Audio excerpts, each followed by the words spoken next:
자, 안녕하세요. 여러분 반갑습니다. 자, 여러분의 정치와 법 캡틴 문병일입니다. 자, 여러분 반갑고요. 이제 우리가 본격적으로 이제 정치와 법 개념 올인원이라는 강좌 통해서 자, 만나보는데, 선생님이 일단 정치와 법 강의는 현장에서는 선생님 수업하는 데는 이제 좀 아마 선생님 어떤 그 교재 또는 카페 통해서 알 수 있을 텐데, 일단 선생님 주로 이제 청솔학원, 그다음에 하이퍼학원, 그리고 이투스 앤서, 그다음에 시대인재 이런 학원들 수업을 하고요.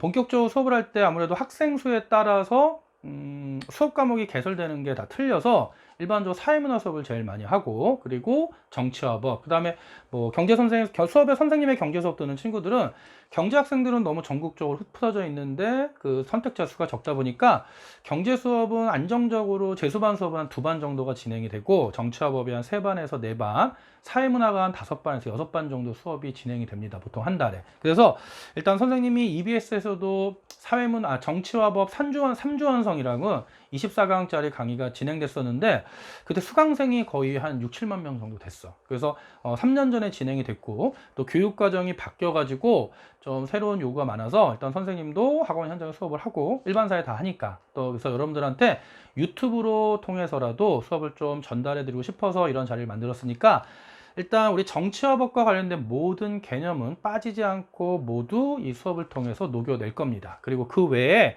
나중에 계속 기출문제, 풀이법 등등과 관련된 새로운 강좌들도 개설 준비 중이니까, 일단 우리 개념 수업, 일단 러닝타임이 길지가 않아요. 그래서 주제별로 거의 다룰 건데, 일단 요 수업들만 여러분 집중해서만 따라오셔도 정치와 법은 충분히 만족 가능합니다. 아시겠죠? 자, 그럼 이제 우리 첫 번째 시간, 우리 교재로는 페이지가 1페이지에서 2페이지까지 되어 있는데, 오늘은 2가지 볼 거예요. 정치의 의미와 기능, 그리고 법의 이념입니다. 특히 여러분 이 법의 이념이 교육과정이 바뀌면서 새로 추가된 내용이에요. 물론 그 전에 2014년까지의 교육과정에 포함되어 있다가 삭제됐다가 이제 새롭게 교육과정 바뀌면서 다시 추가된 내용인데, 과거의 교육과정에서는 이 법의 이념을 아주 깊게 출제했는데, 지금 새로 추가되면서 수능특강이나 기출책을 봐도, 수능특강이나 기출문제 아직 거의 없어요. 그래서 수능특강을 봐도 이 부분의 출제 의도가 아주 깊게는 출제하지 않는구나. 그래서 일단 기본적인 내용만 확인하고요. 주의할 점만 확인하시면 될 것 같아. 자, 그럼 이제 첫 번째, 우리 제일 먼저 수능에서 항상 1번 문제로 출제되는 건 정치의 의미죠. 정치의 의미. 자, 그래서 여러분, 일단 우리가 정치하면 일단 기본적으로 정치의 기능은 2가지야. 하나는 일반적인 정치의 기능은 사회 질서 유지입니다. 정치의 일반적인 기능은 사회 질서 유지. 그럼 사회 질서 유지를 한다는 얘기는 국가 전체적으로 발생하는 갈등 등이 있을 때, 이해관계, 대립 등이 있을 때 그걸 조정하는 게 정치인데, 정치를 좁은 의미로만 해석을 하면, 이 좁은 의미를 해석하면 이 정치는 국가만의 활동으로 보는 거야. 정치는 국가만의 활동. 자, 그러면 정치를 국가만의 활동으로 보면 2가지로 보는 거야. 국가 전체적으로 이해관계 대립을 정치인과 공무원들이 조정하는 활동. 그럼 다시 정치를 좁은 의미로 보면 정치인과 공무원들만의 활동으로 보는 거고, 또는 권력 획득을 위한 정치 권력 획득과 유지와 관련된 활동이다라고 보면 돼. 자, 그런데 여러분 생각해봐.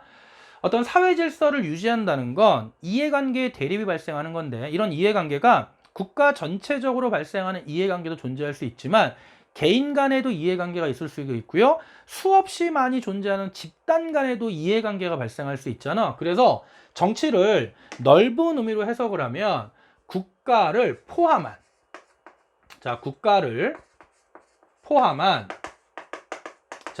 모든 집단에서의 이해관계나 대립, 이해관계의 대립으로 인한 갈등을 조정하는 활동을 우리가 정치로 보더라. 자, 그럼 여러분이 어떻게 이해하면 되냐면, 자, 벤 다이어그램의 형태로 본다면 넓은 의미의 정치가,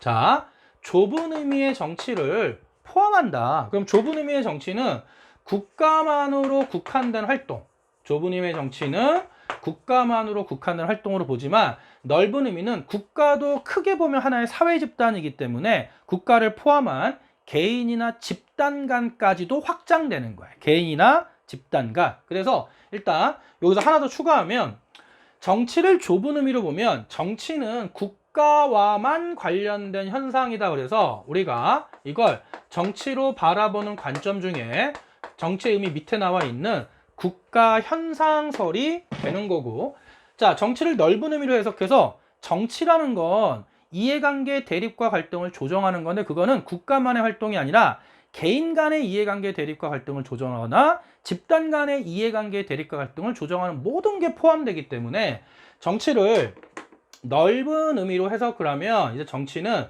집단, 사회가 존재하는 곳에 집단이 존재하면 집단 간에 발생하는 게, 모든 사회 집단에 발생할 수 있는 게 정치야 라고 그래서 집단 현상설로 보는 거예요. 그러니까 여러분이 이제 코로나 때문에 학교 생활이 되게 불편하고 제한적인데, 만약에 이제 코로나가 끝났어. 이제 학교에다 복귀한 거야. 그리고 드디어 소풍을 간대. 몇 년 만이야. 근데 소풍을 가는 거에 대해서, 장소를 정하는 거에 대해서 아이들의 의견이 다 분분해. 그래서 학급 회의를 통해서 토론을 하고 다수결로 소풍의 장소를 결정하면 그거는 국가만의 활동은 아니잖아. 하지만 그럴 때는 그런 어떤 학급 회의를 통해서 소풍 장소를, 토론을 통해 장소를 결정하는, 이런 다수결로 장소를 결정하는 모든 것도 우리가 정치를 넓은 의미로 보면 정치에 포함될 수 있다라고 얘기하는 거야. 알겠니? 자, 그래서 정치를 좁은 의미로 보면 정치를 바라보는 관점 중에 국가 현상설이 되고, 정치를 넓은 의미로 보면 결국 국가를 포함한 모든 사회 집단과 개인 간에도 이해관계의 조정과 대립이 발생할 수 있으니까,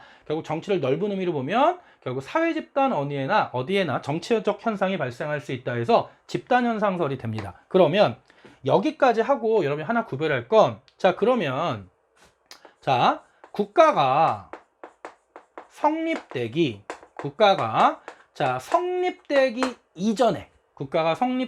이전에 정치 현상을 설명할 수 있는 건 국가 현상설일까, 집단 현상설일까? 자, 상식적으로 생각해봐. 정치를 좁은 의미로 보거나 국가 현상설로 바라보면 반드시 좁은 의미 국가 현상설은 국가를 전제로 하는 거야. 국가를 전제로 하는 거. 하지만 우리가 일반적으로 청동기 시대 때 국가가 성립됐다고 하는데, 청동기 시대 이전에 구석기, 신석기 시대에도 부족은 존재했고 사회 집단은 존재했잖아. 그러면 국가가 성립되기 이전에서도 다양한 집단 사이의 이해관계 대립과 갈등을 조정할 수 있었겠지. 그러면 그거는 넓은 의미 집단 현상설이 되잖아. 따라서 국가가 성립되기 이전에 정치 현상을 설명할 수 있는 이론은, 국가 현상설은 국가 성립을 존재로 하기 때문에 집단 현상설만이 된다라는 것만 여러분이 정확하게 알고 있으면 됩니다.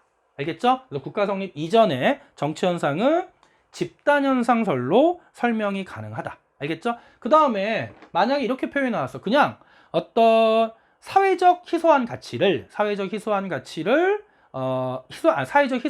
대해서 어떤 갈등과 분쟁이 발생한다면 이를 권위적으로 배분하는 과정, 그러면 둘 다 공통점에 해당할 수 있어. 그래서 선생님이 교재에 정치의 의미 1번, 2번 정치를 보는 두 가지 관점에서 지금 간단히 설명한 내용을 글로 제대로 좀 풀었었으니까 여러분이 이 정도만 읽어보시고, 이런 기본적 개념을 바탕으로 여러분이 기출문제 유형만 몇 가지만 풀어보시면 1번 문제는 거의 틀리지 않아요. 알겠죠? 자, 그러면 첫 번째 주제는 이 정도로 정리를 할게요. 자, 그럼 이제 나머지 조금 자잘한 내용들 정리를 하면, 자, 정치의 기능은 또 두 가지가 있어. 정치의, 자, 기본적 기능 하면 우리가 일반적으로 정치의 기본적 기능은 사회 질서 유지입니다. 이거 어려운 거 아니야. 그래서 정치의 기본적 기능은, 자, 사회 질서 유지야. 그래서 우리가 또 어떻게 표현하냐면 좀 소극적 기능, 당연한 거니까. 그래서 여러분, 과거 중세 시대도 마찬가지였고요, 청동기 시대도 마찬가지, 중세도 그렇고, 우리가 보통 정치하면 기본적으로 사회 질서 유지, 이해관계 대립 갈등을 조정해서 사회 질서를 유지하는 거다. 그런데 현대 사회에 들어와서는 이런 사회 질서의 유지는 당연한 거고, 거기다 좀 하나 더 추가적인 내용이 나옵니다. 그래서 이제 현대 사회에서는 정치는 사회 질서 유지 외에도 앞으로 미래 우리 사회가 어떤 모습으로 나아가야 돼 라고 하는 어떤 청사진을 제시하는 사회 발전 도모 기능까지 있어서 우리가 이를 보다 적극적 기능이라고 하고, 사회 발전을 도모한다는 얘기는 단순히 정치가 사회 질서 유지에 끝나는 게 아니라 앞으로 우리 사회는 이러이러한 모습으로 나아가야 하지 않겠습니까? 라고 국민을 설득하고 국민에게 미래의 비전을 제시할 수 있어야 된다는 거예요. 그러면 그 미래의 비전이 바로 뭐냐면 앞으로 우리가 나아가야 할 바람직한 사회적 발전상, 즉 바람직한 사회적 조건이 뭐냐, 이런 모습을 비전으로 제시할 수 있어야 돼. 자, 그러면 정치의 사회적 발전 도모 기능에서 앞으로 우리 사회가 앞으로 어떠한 모습으로 나아가야 할지 바람직한 사회적 조건을 제시한다면 이 조건은 연대, 주로, 그리고 자, 형평성과 관련된 거다. 요것만 알면 돼요. 연대와 형평성. 그래서 사회적 약자에 대한 배려, 이런 측면의 내용이 나와야 되는 거예요. 그래서 이 부분은 내신에서 가끔 물어볼 수가 있고요. 뭐 수능특강 수능완성에서도 교과서마다 약간 언급된 지역적 주제이기 때문에 그냥 가볍게 읽으시면 돼요. 정치의 기능은 소극적으로는 사회질서 유지, 하지만 현대사회에 들어와서 보다 적극적으로 우리 사회가 어떠한 모습으로 바람직한 모습으로 나아가야 할지 미래의 비전을 제시할 수 있어야 되고, 그 미래의 비전은 연대 형평성에 초점을 맞춘다. 됐니? 끝! 자, 그러면 우리 이렇게 해서 1페이지까지가 정리가 된 겁니다. 1페이지까지가. 자, 그 다음에 이제 2페이지에 보면 법의 이념이라는 표현이 나와. 법의 이념. 자, 여러분, 법의 이념 할 때 그냥 단순하게 암기하면 안 돼. 자, 법의 이념이라는 표현에서 여기서 이념은 뭐냐면 법이 추구하는 가치라는 얘기야. 다시, 법의 이념은 법이 추구하는 가치.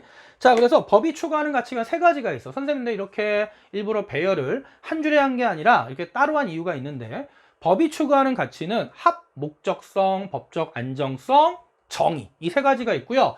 셋 다 법이 추구하는 가치지만 법의 이념 중에 궁극적 가치는 정의야. 궁극적 가치는 정의. 그래서 시험 문제가 이게 아직 단독형으로 나온 건 없지만, 이게 단독형으로 나온다면 정의와 특히 법적 안정성을 좀 집중적으로 물어봅니다. 한목적성을 물어보면 난이도가 확 떨어져. 난이도가.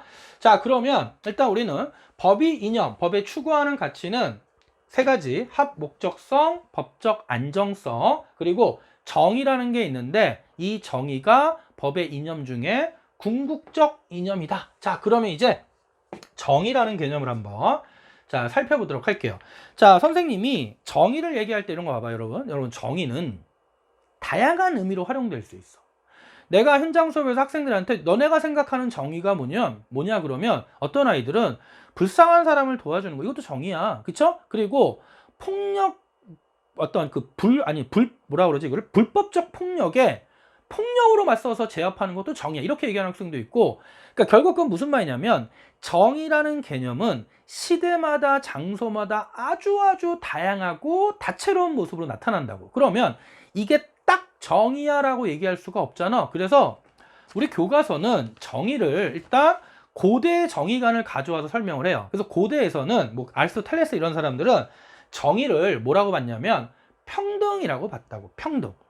평등한 게 정의야. 즉 차별하지 않는 게 정의야 봐서 평등을 두 가지로 나눠. 하나는 형식적 평등이 있고요. 자, 또 하나는 실질적 평등이 있는 거야. 그래서 우리가 이 형식적 평등을 자, 평균적 정의라고 하고요. 실질적 평등은 배분적 정의라고 합니다. 그러면 이 형식적 평등이라는 얘기는 결국 이거야. 선천적, 후천적 차이 고려하지 않고 무조건 차별하지 않는 거야. 왜냐면 평등의 의미가 차별하지 않는 거니까. 그래서 형식적 평등은 차별하지 않는 거고, 결국 선천적, 후천적 차이 고려하지 않고 무조건 똑같은 기회를 주는 걸 형식적 평등이라고 합니다. 그럼 봐봐. 인간은 동일한 가치를 지니고 있으므로 모든 인간을 동등하게 취급하는 거야. 즉 남성, 여성, 노약자, 장애인, 그 다음에 아이, 신체적 또는 후천적 또는 차이 고려하지 않고요. 무조건 똑같은 기회를 주면 끝난 거야. 끝난 거. 그럼 여러분 이렇게 생각해봐. 100m 달리기를 하는데 이런 형식적 평등을 강조하면 동일한 100m 출발선상에 1번 레인 20대 남성, 2번 레인 20대 여성, 3번 레인 5살짜리 아이, 4번 레인 좀 중증 장애인, 다리가 불가능해서 휠체어를 타는 중증 장애인 또는 목발을 짚는, 5번에 80세 노인, 이렇게 동일한 100m 달리기 선상에 세워놓고 자, 우리는 똑같은 기회를 줬다 끝! 이러면 항상 우승은 100m 달리기 우승은 20대 남성이 할 가능성이 커지겠지. 그럼 결국 뭐냐면 우리가 형식적으로 똑같은 기회를 줬으니까 차별하지 않았어 이렇게 끝나면 실질적으로는 항상 불평등이 존재할 수밖에 없다고. 그래서 이런 형식적 평등, 평균적 정의를 보완하기 위해 나온 게 자, 실질적 평등이 됩니다. 그래서 실질적 평등은 선천적 또는 후천적 차이를 고려해서 원래 평등은 차별하면 안 되지만 이렇게 차별하지 않고 형식적 평등을 강조하면 실질적으로는 불평등이 발생하기 때문에 이 실질적 평등은 결국 뭐냐면 차별을 하되 무슨 차별은 가능하다는 거냐면 합리적 차별은 가능하다는 거야. 그래서 여러분이 알고 있는 것 중에 공기업에 입사할 때 과거에 기업들이 뭐 공기업이건 사기업이건 직원을 뽑으면 대부분 여성들을 안 뽑았어. 남성들만 뽑았다고. 성적이 똑같아도 주로 남성들만 뽑고 이런 문제가 발생을 한 거야. 따라서 최근에 공기업을 뽑을 때 보면 30%는 무조건 여성 할당제야. 결국 70%는 남성, 여성 모두 성적으로 뽑고 그 외에 별도로 30%는 무조건 의무적으로 여성한테 할당을 해요. 그러면 이건 어떻게 보면 남성과 여성을 차별하는 것 같지만 기존의 역사 우리 사회에서 아주 오랜 시간 동안 여성들이 차별을 받아왔기 때문에 그리고 이러한 의무 할당제가 없으면 여전히 남성한테만 유리하다. 그래서 합리적 차별이라고 보는 거지. 이게 바로 실질적 평등이고 이거를 배분적 정의라고 합니다. 그래서 여러분이 알고 있는 것 중에 군대 갈 때도 병역의 의무는 남성들만 지는 게 대표적인 실질적 평등이 되는 거. 그래서 우리가 이 표현까지 알고 있어야 돼. 그래서 우리가 합리적 평등은 남성은 남성끼리는 똑같이 대우하고 여성도 여성끼리 똑같이 대우하는데 문제는 남성과 여성도 똑같이 대우하기 때문에 우리가 이 형식적 평등, 평균적 정의를 자 같은 것은 같게 대우하죠. 그런데 이 형식적 평등은 다른 것도 같게 대우해요. 그래서 같은 것은 같게, 다른 것도 같게. 이에 반해 배분적 정의는 자 같은 것은 같게 대우해요. 즉 남자끼리는 같게 대우하고 여자끼리도 같게 대우하지만 남자와 여자는 다르게 대우하니까 다른 것은 어떻게 대우한다? 자 다르게 대우한다. 결국 개인의 능력이나 공동체에 이바지한 정도에 따라 다르게 대우해야 된다라는 걸로 대표적 사례가 형식적 평등은 선거권과 피선거권을 동등하게. 그쵸? 그래서 여러분 생각해봐. 만약에 21살 남성이면 모든 남성도 21살 모든 여성도 모두 선거권이 있고요. 피선거권 일반적으로 기본적으로 선거에 출마할 수 있는 자격, 공무를 담당할 수 있는 자격 등이 모두 있잖아. 그리고 과거에 만약에 여성에게만 육아휴직을 줬는데 이제 남성에게도 육아휴직을 주면 남성과 여성을 동일하게 대우하는 거니까 형식적 평등이 됩니다. 그래서 대표적으로 기본권과 관련해서는 여러분 형식적 평등은 참정권과 연결된다라는 거 반드시 알고 있어야 되고 이에 반해 배분적 정의 실적 평등은 대표적으로 같은 것은 같게 대우하지만 다른 것은 다르게 대우하는 거야. 그럼 결국 일을 더 열심히 한 사람이 있고 덜 열심히 한 사람이 있으면 더 열심히 한 사람에게 더 많이 줘야 되겠죠. 업무 능력 평가 후에 더 열심히 하고 실적이 잘 나온 사람은 성과급을 지급하는 거. 그리고 실질적 불평등을 해소하기 위해서 소득이 더 높은 사람에게는 누진세율을 부과하는 거. 이런 것들이 가장 대표적이고 또 하나 아까 말했던 병역의 의무나 또는 공기업에서 또는 공직에서 공기업 관련된 공무원 또는 공기업에서 직원을 뽑을 때 의무 할당제, 여성을 일정 비율 쿼터로 의무 할당제를 주는 것도 대표적인 실질적 평등이 돼서 이것과 관련된 대표적인 기본권은 사회권이 됩니다. 그래서 여기까지 여러분 정리해두면 돼. 그래서 정의는 이렇게 정리하면 됩니다. 그러면 법의 이념 중에 궁극적 이념인 정의, 특히 정의의 개념은 아주 다양할 수 있는데 우리가 고대 정의관 특히 평등을 기준으로 살펴볼 거고요.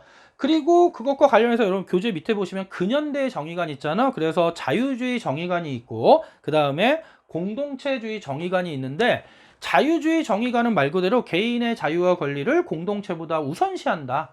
이렇게 보는 거고요. 공동체주의 정의관은 개인의 자유보다는 공동체의 우선, 유지, 발전에 더 초점을 맞춘다. 이렇게 보시면 돼요. 그래서 이 근현대 정의관에 자유주의 정의관과 그 공동체주의 정의관은 제시문에 가, 나 이렇게 해서 독해해 보면 아 이건 자유주의 정의관으로 공동체 전체보다는 개인의 자유와 권리를 중시하는구나. 나 공동체 발전을 위해서 개인의 자유와 권리보다는 공동체 유지와 발전을 더 중시하는구나. 이렇게 구별하고 독해해서 문제 푸시면 돼요.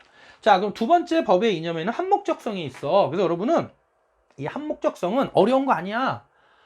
목적에 부합해야 한다는 얘기야. 다시 목적에 부합해야 된다. 그럼 무슨 말이냐면 그 법이 해당 시대나 사회가 추구하는 가치나 이념에 부합해야 돼. 그럼 예를 들어 조선시대 때는 의식주 해결이 가장 큰 목적이었고 국민들이 요구하는 게 의식주 해결이었다면 법은 국민들의 의식주 해결에 초점을 맞춰야 된다는 거고, 우리나라가 이제 70년대 80년대 독재에 저항하면서 민주주의를 주장할 때는 독재 타도 민주주의 요구 이런 게 그 국민들의 주로 주된 요구였다면 그런 거에 맞춰서 법이 형성되고 제정되고 또는 개정되어야 한다는 얘기야. 따라서 시대와 사회의 지배적인 가치관에 따라 그 법의 내용이 달라져야 한다. 그래서 그 시대와 사회가 추구하는 국민들의 가치와 이념에 법이 부합해야 한다. 이게 바로 한목적성이야. 그럼 내용이 실제로 우리 역사에서 어떻게 발전했냐면 근대 시대는 자유방임주의 국가였기 때문에 특히 어디에 초점을 맞췄냐면 개인의 자유와 개인의 권리 보장에 초점을 맞춰서 법이 제정되고 법의 내용이 만들어졌다면 실제 현대 초기, 여러분 현대 초기니까 20세기 초반에 1차 대전과 2차 대전을 거치면서 전 세계적으로 전체주의 국가들이 등장했다고. 그럼 여러분이 알고 있는 전체주의 국가에는 누가 있는 거야?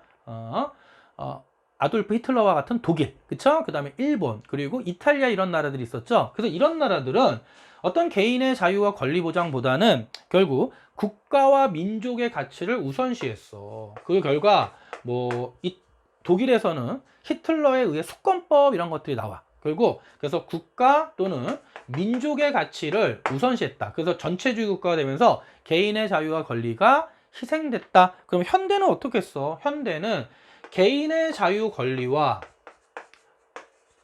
대체한다는 얘기 아니야. 공공의 복리를 조화 발전시키는 방향으로 법이 제정되고 법의 내용이 바뀌고 있더라. 그럼 결론은 이거야. 그래서 합목적성은 국민이 원하는 게 법이다.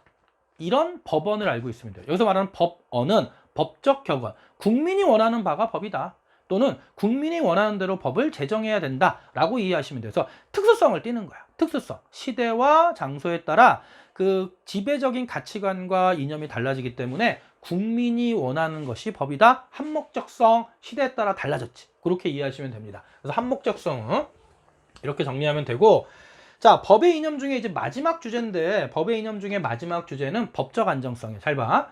사회 구성원들이 법에 따라 안전 또는 질서 있는 삶을 유지할 수 있어야 한다. 이게 바로 법적 안정성이야. 그럼 여러분 생각해봐. 법적 안정성이 달성되려면 결국 사회 구성원들이 법에 따라 안전하고 질서 있는 삶을 유지하면 법적 안정성이 확보되지. 그러면 법적 안정성의 달성 요건은 첫 번째, 법의 내용이 명확해야 돼. 일반 시민들이 보기에 이런 행위를 하면 처벌받을 수 있고 또는 처벌받지 않을 수 있다는 걸 명백하게 법을 읽고 알 수 있어야 돼. 그래서 법의 내용이 명확해야 되고, 그러니까 이런 거 있잖아. 예를 들어 법이 이렇게 돼 있어. 타인의 기분을 상하게 하는 자는 처벌한다. 그럼 도대체 타인의 기분을 상하게 한다는 기준이 뭐냐 이거야. 그럼 이거는 법적 안정성이 확보되는 게 아니야. 그러면 임의대로 예를 들어 타인의 기분을 상하게 했다는 이유로 고소당하거나 그래서 재판에 서게 된다면 그때 이제 입법자 또는 입법권자 또는 뭐가 있냐면 재판관의 재량에 따라 어떤 동일한 행위가 처벌을 받을 수도 있고 안 받을 수도 있잖아. 그래서 법의 내용이 명확하게 되고 함부로 변경되지 않아야 돼. 자주 변경되면 국민들이 법이 너무너무 자주 변경되면 현재 자신의 행위가 위법 행위인지 여부를 제대로 파악하기가 어렵다고. 그래서 두 가지 요건이 제일 중요해. 일단은 법의 내용이 명확해야 되고, 두 번째는 함부로 변경되지 않아야 된다. 즉 법은 잦은 변경이 이루어지면 안 된다는 거고, 세 번째는 법이 실현 가능해야 되고, 또 법의 내용이 국민의 법의식과 합치되어야 한다. 자, 그러면 봐봐. 이 법적 안정성의 달성 요건이 몇 가지가 나와? 네 가지가 나오잖아. 그럼 내신에서 오지선택 문제에서 출제되기 쉬운 거지. 그러면 우리 수능은 제일 중요한 게 이거야. 법적 안정성 관련 제도 두 가지.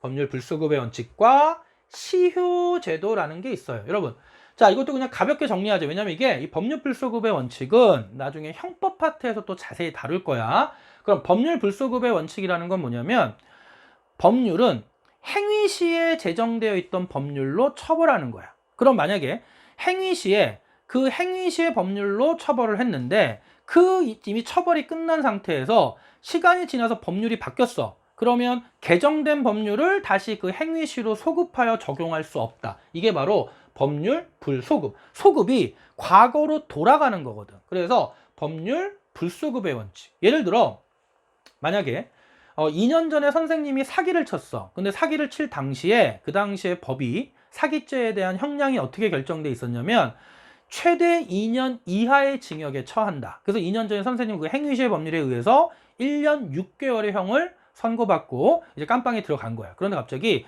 징역을 살고 있는데 법이 바뀌었어. 대한민국이 사기공화국이 된 거야. 사기가 너무너무 남발되니까 법이 바뀌어서 1년, 선생님이 이제 깜빵에 들어가고 1년이 지난 시점에서 갑자기 법이 바뀌어서 사기죄는 무조건 최하 5년 이하의 형량에 처한다. 최하 5년 이하의 형량. 자, 그러면 선생님이 사기죄를 칠 때 행위시의 법률은 최대 2년 이하의 형량이어서 선생님이 1년 6개월을 살았는데 1년 뒤에 법이 바뀌어서 최하 5년? 그렇다고 다시 소급해서 너 다시 재판하자. 너 이제 무조건 5년 이상이니까 6년. 이게 안 된다는 거. 그게 바로 법률 불소급의 원칙이고요. 자, 시효제도라는 건 요 두 가지가 있어. 시효제도는 자, 취득시효가 있고요. 그 다음에 자, 소멸시효가 있는데 자, 시효제도라는 얘기는 기본적으로 잘 봐. 일정한 어떤 사실 상태가 일정 기간 동안 지속돼. 그러면 그 사실 상태가 실제 진정한 권리관계는 아니더라도 기본적으로 그게 실제 진정한 권리관계인지 여부를 묻지 않고 있는 그대로를 존중해서 그 사실관계를 진정한 권리관계로 인정해 주는 걸 우리가 시효제도라고 해요. 그래서 시효제도에는 취득시효가 있고 소멸시효가 있는데 일단 여러분은 문제 풀다가 시효제도에서 취득이든 소멸시효든 취득시효 또는 소멸시효 제도가 나오면 법적 안정성이라고 보면 되고요. 이 부분은 나중에 선생님이 따로 한번 정리를 해줄 거야. 따로 좀 독립된 단원으로 따로 정리를 해줄 테니까 이 정도까지 정리를 하시면 됩니다. 자, 그럼 우리 세 가지가 정리가 된 거야. 기본적으로 법의 이념은 정의, 그 다음에 한목적성, 그리고 법적 안정성. 자, 그럼 우리 관련 문제 두 문제만 한번 풀어보고 오늘 이 시간 정리하도록 할게요.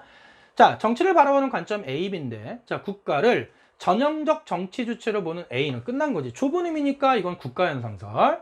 사회적 갈등을 해결하고 질서를 유지하는 것이 곧 국가의 기능이고 그 국가의 기능이 곧 정치의 기능이라고 본다. A는 좁은 의미 국가현상설. 그렇지만 오늘날에는 국가 이외에도 다양한 집단이 이해관계 조정 등등등등등 참여하고 있어. 이에 주목하여 B는 국가뿐만 아니라 다양한 집단을 정치의 주체로 간주하니까 이 B는 정치를 넓은 의미로 보는 거고 집단 현상설이 되겠지. 그러면 옳은 거니까 1번 학생회장 선거는 A가 아니라 B로 볼 수 있는 거지. 땡. 그 다음에 2번 B에 따르면 자, 위에서 아래로의 지배와 통제만이 정치의 기능이다. 여러분 2번 선택지는 문제 통해서 정리하자.